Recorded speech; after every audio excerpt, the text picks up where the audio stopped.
I was 26 years old when I graduated from the Federal Law Enforcement Training Center in Glencoe, Georgia on July 31st, 2001. Just 6 weeks later, I was in my office and we watched the planes hit the World Trade Center. We were told to go home and pack a bag, and we deployed the next day on September 12th to New York City. I had been trained to investigate procurement fraud and public corruption, so this was something completely unimaginable to me. And growing up in a small town in central New York, the only thing I knew about terrorism was having interned with the Irish National Police Force in Dublin, where they showed me C4 and Semtex that was used by the IRA in their bombings. So to think of planes, commercially fueled, fully fueled planes, being used as weapons against us on our own soil was unfathomable and terrifying.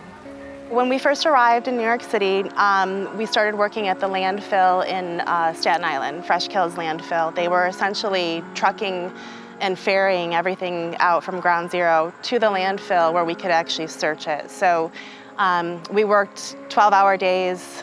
We were down there for 8 days on, 1 day or 2 days off. A crane would essentially bring a pile of debris and drop it in front of us, and the pile was taller than me. And we spent 12 hours raking through it and sifting through it, looking for the flight recorders and for human remains. We were at Ground Zero. We assisted with an evidence recovery mission there, where we were searching through debris in Trinity Church, again looking for human remains and any evidence we could find. And one thing I remembered very vividly was walking from 26 Federal Plaza to the site, and there was glass falling out of windows everywhere. You could see the pulverized dust in the air, and then of course the just sad and despondent faces of the firefighters was heartbreaking but motivating to do our mission.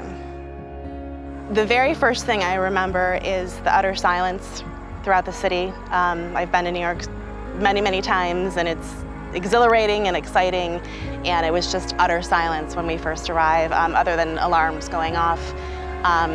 There was a white dust that was covering everything. Somebody had once likened it to a late night snowfall when you walk outside and the snowfall is coming down and it's just quiet. There were shoes everywhere. I vividly remember that, and I was told later that people were actually running out of their shoes when they were trying to escape the towers.